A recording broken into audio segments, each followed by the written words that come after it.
han preguntado por qué la hija del faraón sabía que el niño de la cesta era un niño hebreo y por qué lo rescató? Si la orden del papá de ella, es decir, del faraón, era el de asesinar a todos los niños hebreos, ¿no era lo más lógico que ella apenas viera que era un niño hebreo, lo echara de nuevo al río y así cumplir con los designios del faraón? ¿Por qué no lo hizo? Cuando leemos las escrituras, solemos pasar por alto pequeños detalles importantes para entender grandes verdades del pueblo santo. ¿Por qué el faraón ordena que arrojen los niños al río Nilo en vez de dar la orden de asesinarlos con la espada al estilo de Herodes? Era más fácil que el faraón dijera: atraviesen a todos esos niños con la espada. Tomar a cada bebé hebreo y llevarlo al río Nilo para que se ahogue era mucho más trabajo. Pero esto tiene una razón muy profunda que tendremos que estudiar para entender por qué se desenvolvieron las cosas de esa manera. Es necesario entender que las escrituras fueron escritas en un tiempo diferente al nuestro, en una región diferente a la nuestra, con sus propias costumbres, creencias y lenguaje. Aún en la actualidad existen modismos al hablar correspondientes a una región determinada del mundo. Hay dichos populares que solo pueden entender personas del habla hispana. No creo que otras personas de otro idioma puedan comprender completamente qué se dijo, y menos si estas palabras son traducidas textualmente a su idioma. Frases como, por ejemplo, uy, ¿quién pidió pollo? Uy, who ordered chicken? Colgó los guayos. Hang the soccer shoes. No me abras los ojos que no le voy a echar gotas. Don't open your eyes like that, because I'm not going to put eye drops on you. Cuentas claras y chocolate espeso.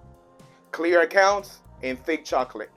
Sucede de la misma manera con las escrituras. Se suele leer como si hubiese sido escrito en español y en esta época, y estuviera narrando una historia de un pueblo de la antigüedad. Pero recuerda que esta historia fue escrita en un idioma diferente al nuestro, en un tiempo diferente al nuestro, con vivencias diferentes a la nuestra. Lo lindo de las escrituras es que cuando estudias el contexto y entiendes las maravillas descritas en esas palabras, puedes entender las grandezas de nuestro Elohim. Puedes entender a Yeshua, nuestro Mashiach, el por qué Él hizo ciertas cosas, por qué dijo ciertas palabras. Te aseguro que si descubres la perla del conocimiento, amarás mucho a Yeshua. De eso se trata, amar a Mashiach y obedecer su Torah. Aplicar en mi vida lo que estoy aprendiendo, si no, es solo conocimiento. El conocimiento que no se aplica no sirve para nada, y el conocimiento aplicado sin amor sirve menos. En el Medio Oriente antiguo no existía algo como el ateísmo. No creer en algo o en alguien no era una opción para las personas. Todos creían en algo. Es más, las naciones eran politeístas, es decir, que creían en múltiples dioses. La gran mayoría de estos dioses estaban relacionados con las fuerzas de la naturaleza, como la lluvia, el trueno, el sol o aspectos de la vida como la cosecha, la guerra y la maternidad. Desde el tiempo de los primeros humanos hasta los tiempos de Mashiach, las naciones orientales tenían pensamientos parecidos en lo que concierne a sus creencias. Esto se llama arquetipo mitológico. Un arquetipo mitológico es un símbolo o motivo recurrente que constantemente aparece en las narraciones y en los mitos, a veces bajo diferentes nombres, pero siempre con las mismas atribuciones. Algunos de los arquetipos más extendidos en las religiones del mundo antiguo son el dios Sol. Para los griegos era Helios y para los romanos este dios era Apolo. Para los japoneses es la diosa Amaterasu. Y para los germánicos estaba la diosa del sol, Sunna. También tenemos varios arquetipos de dioses relacionados con la tierra, la luna, la cacería, la muerte, el juicio, el dios mentiroso, el dios héroe, en fin. Para la gran mayoría de culturas, el dios más importante era el dios de las aguas. Entre los griegos estaba Urano, que significa el que orina, por eso de la lluvia. Después empezaron a adorar a Zeus. Su nombre más antiguo era Dieus, de donde pasó al védico Diabus, y que en griego se convirtió en Zeus. Los romanos lo llamaron Diu Pater, Dios Padre.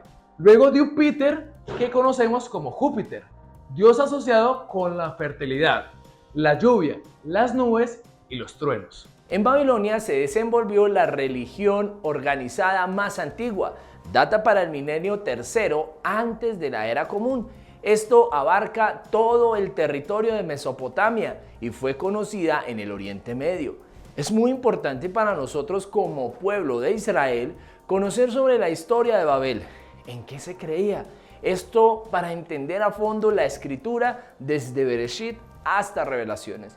Pues en el libro de Revelaciones se menciona un juicio hacia Babilonia. Y si no tenemos claro lo que realmente fue Babilonia, sacaríamos revelaciones erradas de lo que es actualmente Babilonia. Babilonia fue fundada por el rey Nimrod. Era hijo de Cush, nieto de Cam y bisnieto de Noaj. También dice el libro de Bereshit que tanto Mizraim como Kenaam eran hermanos de Cush y tíos de Nimrod. El reino de Nimrod empezó en Babel, pero se extendió por Erech, Akkad, Calné en la tierra de Shinar. El historiador judío Flavio Josefo describe a Nimrod de la siguiente manera: era un hombre atrevido y de gran fortaleza de manos. Los persuadió de que no le atribuyeran a Dios, como si fuera por medio de él que habían obtenido felicidad, sino a creer que fue su propio esfuerzo lo que les alcanzó esa felicidad. Recuerda que esto pasó mucho antes del nacimiento de Abraham, pues Abraham es la 10ª generación desde Noaj y Nimrod es la 4ª generación siendo bisnieto de Noaj. Los hechos de Babilonia sucedieron antes del surgimiento de Egipto como pueblo. De esta manera, todo lo sucedido en Babel afecta fuertemente las creencias de todo el Medio Oriente antiguo. La Enuma Elish es la epopeya babilónica de la creación. Ahí relata que en el principio de todo, cuando en lo alto el cielo no había sido nombrado y abajo la tierra firme no había sido mencionada con un nombre. Existían dos dioses, Tiamat, la diosa del agua salada, y Apsu, el dios del agua dulce. Estos dos eran dioses de la vida y del caos. Esos dioses engendraron al todo el panteón de los dioses babilónicos. El 6º rey de Babilonia se llamaba Hammurabi. Este rey gobernó desde el año 1792 al año 1750 antes de la era común. Él expandió su reinado por toda Mesopotamia. Hammurabi es sobre todo conocido por el conjunto de leyes llamada Código de Hammurabi, uno de los primeros códigos de leyes escritos de la historia, que actualmente se conserva en un museo en París. Este código contiene 282 leyes escritas en 12 columnas de una piedra volcánica de 2 metros y 40 centímetros de alto. Estas leyes cuentan el relato y fueron otorgadas a Hammurabi por el dios Marduk y están escritas en idioma acabio, el idioma diario en Babilonia, para que pudiera ser leído por cualquier persona alfabetizada. Este código estaba en la plaza central de cada ciudad, así cuando un ciudadano tenía algún pleito o diferencia, iban a la plaza, leían el código directamente para resolver su problema. Una de las leyes más relevantes era cuando un ciudadano acusaba a otro de hacer brujería.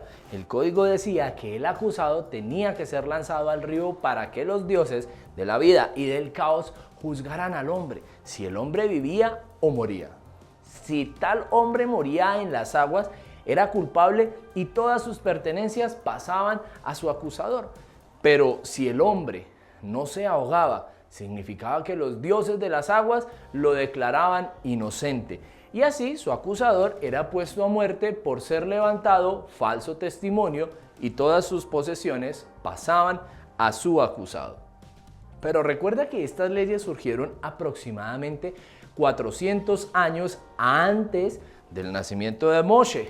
Y aunque en Egipto y Babel estaban ubicados en el Medio Oriente, siempre había gran distancia entre estas dos naciones.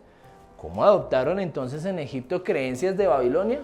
Esto sucede en los tiempos de Joseph, pues con la escasez en los tiempos de las vacas flacas, gente de muchas naciones tuvo que migrar a Egipto, la única nación con provisión alimenticia. Muchas culturas con muchas creencias llegaron a Egipto y así, al pasar de los años, hubo más sincretismo religioso, apareciendo más arqueotipos mitológicos. El historiador griego Heródoto dijo: Egipto es un regalo del Nilo. El Nilo era venerado como un dios, al que llamaban Api. Lo consideraban la fuente de la vida y la riqueza, al tratarse de una gran extensión de agua dulce que atraviesa un gran desierto. Cuando el Nilo crecía e inundaba la zona aledaña, alimentaba la tierra y crecía vegetación, fuente de alimento para Egipto. Del río también sacaban todo tipo de peces para su ingesta. De no ser por el Nilo, Egipto no hubiese permanecido. Por esa causa era el dios de la vida, el dios más poderoso de todo Egipto. Era el padre de lo existente, el padre de todos los dioses, incluso superior al dios Ra, el dios del sol.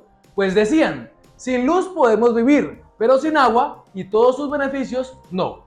El río juzgaba quién vivía y quién moría. Por esta razón, el faraón, cuando las parteras deciden no matar a los bebés hebreos, ordena que sean echados al río, para que el río juzgue, para que él decida quién tiene la razón, Israel o Egipto. Obviamente los bebés recién nacidos no saben nadar, y lo más lógico es que se ahogaran e inmediatamente fueran arrojados al agua. Además, el Nilo estaba lleno de cocodrilos y otros animales salvajes. Cuando Moshe es encontrado por la hija de Faraón en su canasta, no fue que ella solamente fuera llena de compasión. Lo que ella entendió fue que el dios Api, es decir, que el Nilo, juzgó a ese niño y fue hallado inocente. Ella no tenía otro remedio que dejarlo vivir. Tenía la obligación de criarlo. Para ella, Moshe era un niño entregado por el dios más importante de Egipto, el dios de la vida. Desde ese entonces, Moshe fue criado como un príncipe de Egipto. Elohim es demasiado maravilloso. Él usa las creencias de los demás pueblos para manifestar su poder. Por eso es demasiado importante que usted, como creyente, estudie historia antigua, para que se maraville de su hacedor cuando entienda los modismos hebreos. De lo contrario, va a ver la Biblia solo como una historia con milagros. Pero si entiendes el porqué de los milagros, será de mucha más bendición para ti. Las aguas tienen demasiado protagonismo en las escrituras. De ahora en adelante verás un poco más allá de lo escrito. Verás el poder de Elohim sobre las naciones. Vamos a mencionarte solo algunas referencias. El pueblo hebreo empezó a llamarse así después de cruzar un río. Recuerda que Abraham Avinu nació en la tierra de Ur de los Caldeos, tierra que estaba en Mesopotamia, es decir, Babilonia. Abraham cruzó esas aguas para ser diferente a su familia. Moshe fue sacado de las aguas. Moshe hiere al Nilo y el Nilo sangra, estableciendo un juicio contra Api. El pueblo de Israel cruza el mar de juncos. Eso es muy especial porque todos los pueblos de esa zona creían en el juicio de las aguas relatado en el Código de Hammurabi. Así que cuando Israel entra a las aguas y sale al otro lado, los egipcios entraron y no salieron. Los pueblos entendieron que el pueblo de Israel estaba bendecido y el pueblo de Egipto no. De ahí nos llega el entendimiento del cántico de Moshe. Mi camoja Adonai Baelim, mi camoja Nedar Vakodesh, Norate Ilot Osefelech. ¿Quién como tú entre los dioses, oh Adonai? ¿Quién como tú, majestuoso en santidad, temible en las alabanzas, hacedor de maravillas? Elohim estableció su poder delante de todos los dioses de los pueblos. Hay demasiados ejemplos en las escrituras y es necesario que cuando leas entiendas sobre los prodigios de nuestro Elohim. El pueblo de Israel tuvo demasiado contacto con las creencias de Babilonia. Por esta razón, Elohim limpiaba a su pueblo de esas creencias. Es más, Yehuda habitó en cautiverio en Babel 70 años. Ahí aprendió muchos mitos y creencias babilónicas. Por eso, en los tiempos de Yeshua había tantas creencias mezcladas con mitos de otros pueblos, movimientos antiescriturales que él tuvo que resolver. Hay dos eventos que son demasiado poderosos. Yeshua caminó por encima de las aguas. Este prodigio es uno de los más enseñados, pero poco entendidos, porque ¿qué necesidad había de caminar sobre las aguas? ¿Esto sanó a alguien? ¿Llegó una grande multitud después de eso? No. Este evento fue privado. solo para sus discípulos. Él caminó sobre las aguas para demostrar que hasta las aguas se le sometían a él.